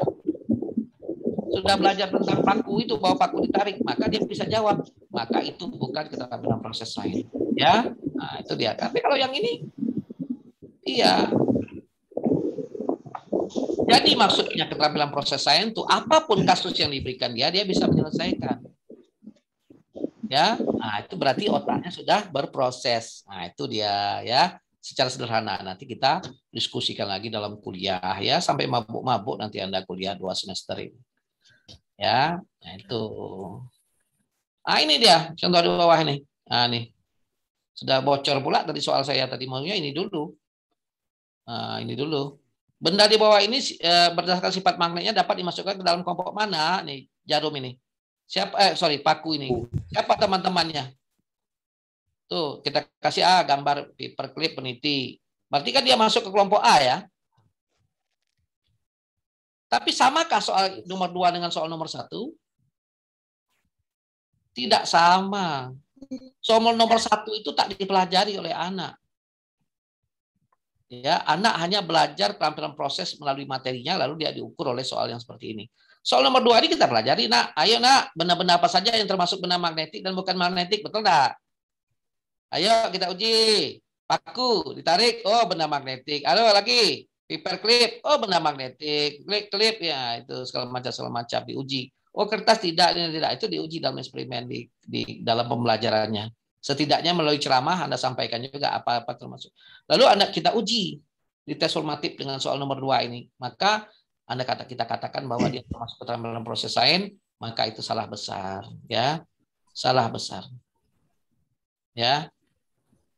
Kalaulah keterampilan proses sains anak tidak belajar sama sekali dengan yang ini nih, bisakah dia jawab memproses informasi yang ada di sini untuk mencocokkan dengan jawabannya? Tidak akan pernah bisa, ya. Tidak akan pernah bisa. Itu ciri-ciri bahwa soal ini bukan soal keterampilan proses sains. Tapi soal yang di atas ini jelas sekali. Ya, orang yang memiliki keterampilan proses sains dia akan cepat langsung memasukkan tulang itu ke D, ya. Seperti itu. Nah, itu nanti kita pelajari lagi. Oke, kemudian karena waktunya singkat, ini ada definisi pisah dan seterusnya. Seperti apa pembelajaran IPA dalam abad 21? Ini sedikit ya, ini perhatikan, ini sangat penting juga ini. Saya buatkan khusus untuk Anda ini. Ya, pembelajaran IPA 21 ya, itu memang kita masih butuh pengetahuan ya, pengetahuan, keterampilan dan sikap saintifik. Itu memang mau tak mau. Kemudian pembelajarannya itu berbasis problem based dan project based learning. Tak main lagi pembelajarannya itu dengan model-model discovery, itu kurang ya. Kurang. Sebaiknya kita harus arahkan ke problem based learning dan project based learning. Oleh karena itu membuat project sederhana itu sangat dianjurkan, sangat baik. Kemudian memberikan masalah untuk diselesaikan walaupun masalahnya itu sederhana, kontekstual, itu sangat baik. Ya. Ayo anak-anak kita lakukan eksperimen seperti ini. Kalau eksperimen saja itu discovery sebetulnya ya kurang baik. Tapi kalau ada masalah dulu itu malah lebih bagus lagi ya.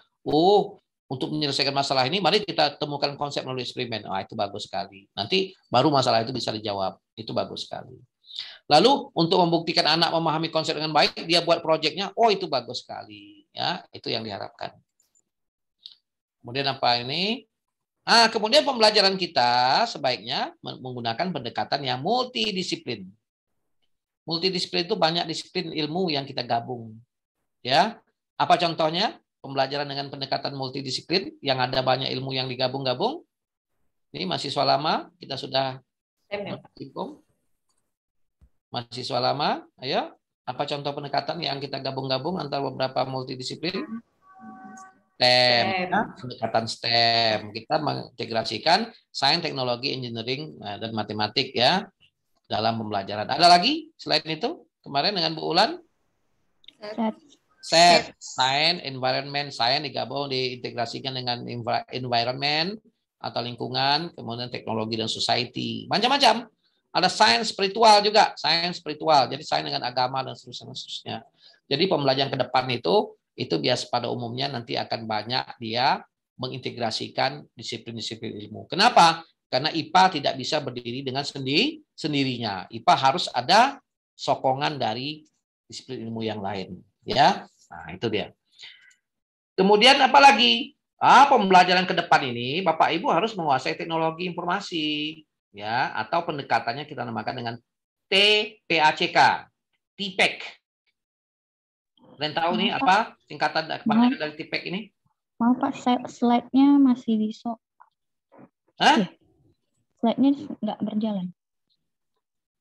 Nggak berjalan ya? Iya. Kosong di situ? Masih soal SPS. Masih apa? Masih soal SPS. Soal SPS. Soal tulang yang tadi Pak, yang bond. Kenapa begitu? Yang tulang. Oh, mungkin karena waktunya sudah habis ini ya. Maka Tika diatur demikian oleh Tika supaya stop ya sebentar lagi. 2 menit. Tika. Ini gimana sekarang? Hilang lagi, Pak. Sudah Pak. Udah Pak. Nah, ini dia. Ya. Itu. Jadi TPACK ini nanti kalau ada istilah TPACK, Anda tidak usah risau. TPACK itu adalah kemampuan guru bagaimana mengoptimalkan penggunaan ICT dalam proses pembelajaran untuk untuk menyampaikan konsep, kemudian dengan diikuti dengan cara-cara pedagoginya, ya. Jadi itu TPACK, technological, pedagogical, and content knowledge. Nah, itu dia. Jadi nggak usah sakit-sakit kepala kita. Pokoknya bagaimana kita menggunakan video menjadi dalam pembelajaran. Dalam video itu kan ada konten-konten yang mau kita sampaikan. Nah, cara menyampaikan seperti apa? Nah, itu pedagogikalnya. Itu sudah TPACK ya. Menggunakan misalnya menggunakan virtual lab, menggunakan web, menggunakan link-link internet, link video dan sebagainya ya. Gitu. Kemudian hasil belajar sains ini sangat kompleks tadi sudah kita bahas juga nih, pengetahuan sains dan seterusnya ya. Ini dia. Jadi untuk Anda pahami. Masalah STEM nanti ada mata kuliah khusus, jadi kita stop dulu. Nanti kita akan diskusikan STEM dalam mata kuliah untuk mahasiswa baru itu bukan STEM lagi judul mata kuliahnya, tetapi mata kuliahnya inovasi pendidikan IPA ya, inovasi pendidikan IPA yang bobot SKS-nya cukup besar 3 SKS ya. Nah, di situ nanti kita akan bahas ya. Oleh karena itu saya stop dulu screen ini dan presentasi untuk hari ini. Kemudian juga kepada mahasiswa baru saya anjurkan Anda untuk ikut menjadi anggota Perkumpulan Pendidik IPA Indonesia, karena mahasiswa yang lama itu semuanya kartu sudah selesai semua itu ya. Sudah sampai belum kartu? Belum, Pak. Belum. Kartu belum sampai. Kartu sudah selesai, tinggal didistribusikan ya. Nah, nanti beberapa lama lagi kita coba nanti melakukan kegiatan lagi. Jadi untuk mahasiswa baru sangat dianjurkan untuk menjadi anggota PPI ya. Kita mahasiswa Magister Pendidikan IPA. Jadi semacam ada kewajiban lah, karena Perkumpulan Pendidik IPA Indonesia Wilayah Riau ini dimotori oleh Prodi Magister Pendidikan IPA ya. Nanti melalui Tika mungkin bisa Tika ya, nanti disampaikan link pendaftarannya. Itu biayanya 200.000 per 5 tahun. Nah, 200.000 rupiah untuk 5 tahun. Keuntungannya ada. Keuntungannya pertama kita menjadi anggota profesi itu, PPII. Yang kedua, kalau ada kegiatan-kegiatan kita bisa dapat diskon. Yang ketiga, kalau ada kegiatan-kegiatan kita diutamakan ya sebagai pendidik IPA Indonesia wilayah Riau.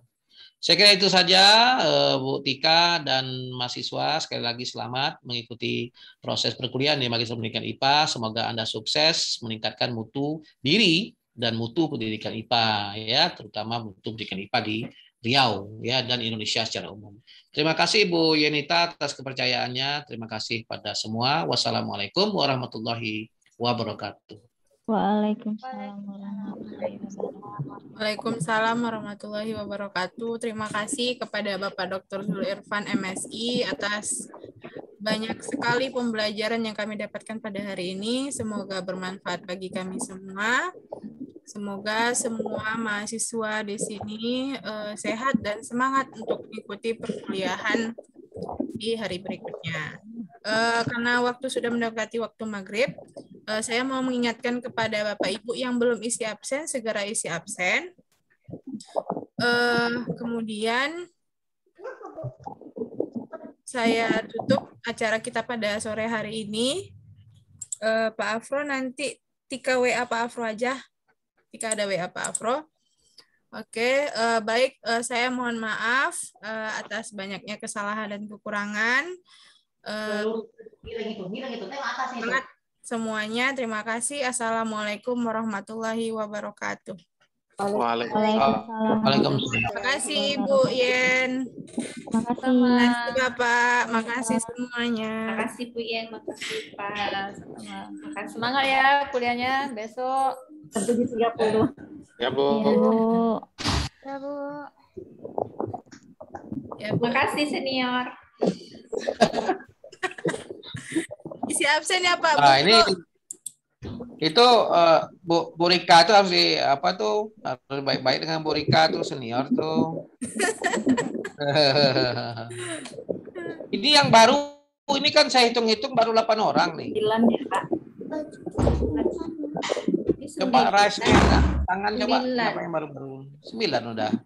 Bu Leni, Bu Devi, Pak Pro, Bu Resti, Bu Ila, Bu Pia, siapa lagi Pak Hamid, 7 baru. Ibu Siti Rahmi. Siti Rahmi. Nah, 8 baru. Satu lagi. Dodi Sutrisno ya, oke. Yalah, Ibu Yenita ini bukan mahasiswa baru ya, mahasiswa lama ini ya.